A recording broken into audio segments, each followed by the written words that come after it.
Hi there, that's right, great and glorious, soon to be famous one day, Nick Dutch, back on the camera again one more time. I'm going to get straight onto the body of this video in just a second, but first here a very quick announcement.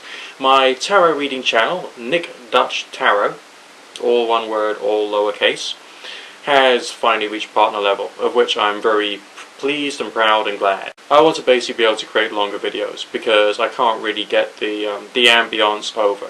You know, I do a performance art.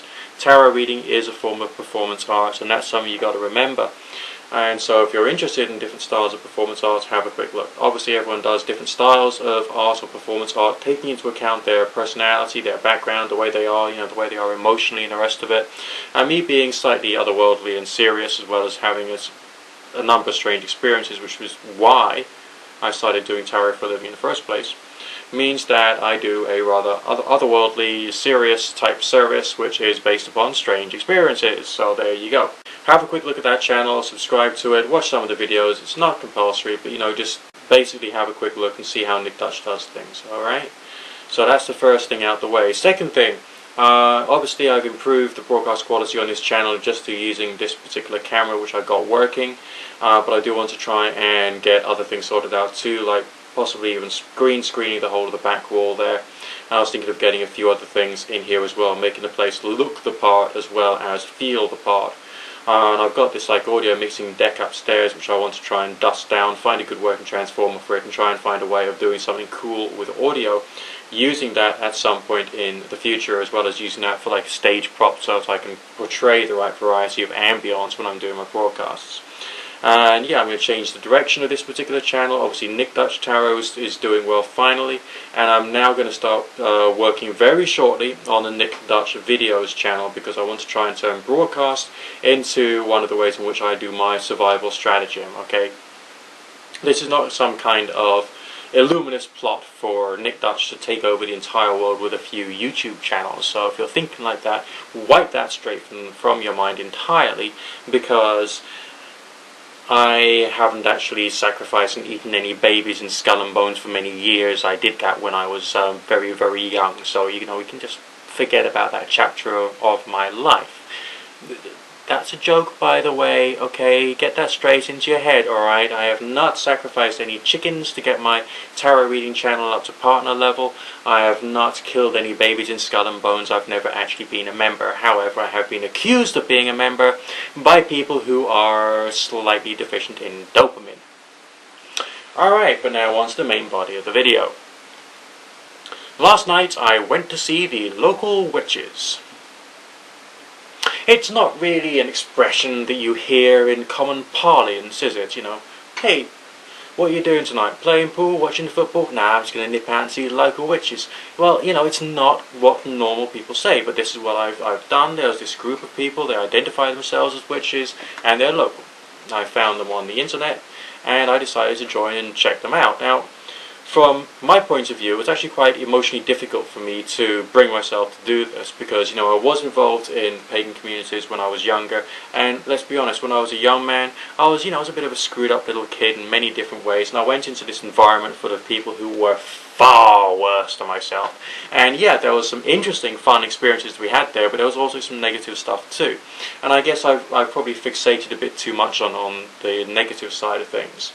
So I had to deal with that prior to actually going in. It was pretty cool. There was in a public house venue. It was just a really nice modern pub, beautiful decor, nice and comfortable inside, nice light, airy, spacious feeling.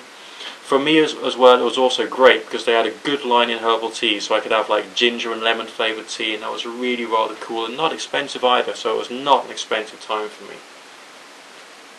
Then the first characters started turning up, and the operative word here is characters, okay?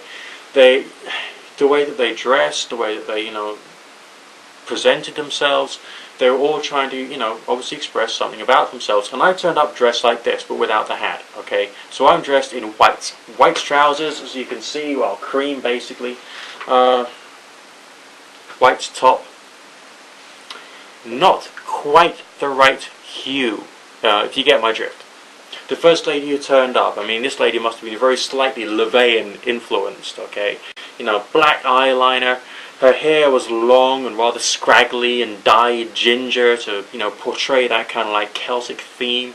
Round her neck she had an inverted pentagram in silver with little like Egyptian Osiris wings type things on it, looking really rather goth, Black top, massive stone just between her breasts there on a chain. So all, her image was black. But her character was, her actual personality was very very gentle, very relaxed, very normal. So she was, obviously a senior individual who's gone through that and been there and done that and just hasn't decided to do the fashion sense growing up bit. Yeah, she's obviously grown up in every other way apart from the fashion sense.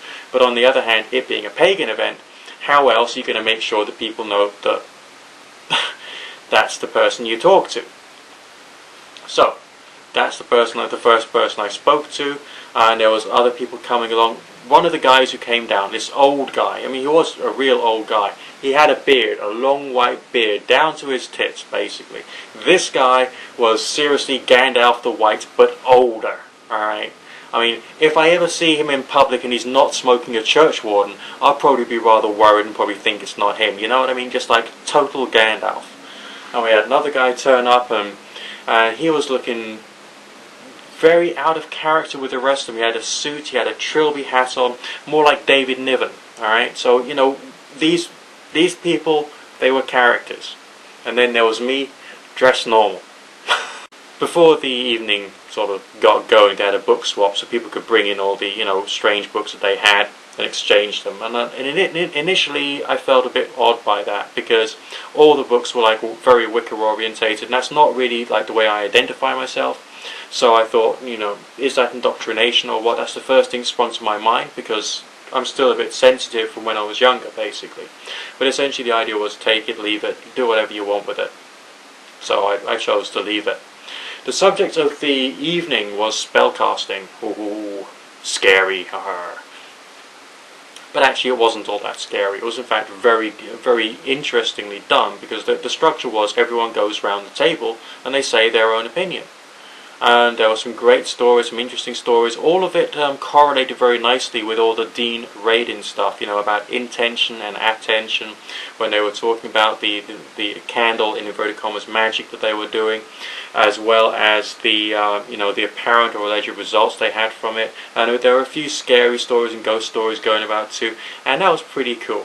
Unfortunately the organisers had to leave early because they had other things to do. But I could sit down and chat with the other people.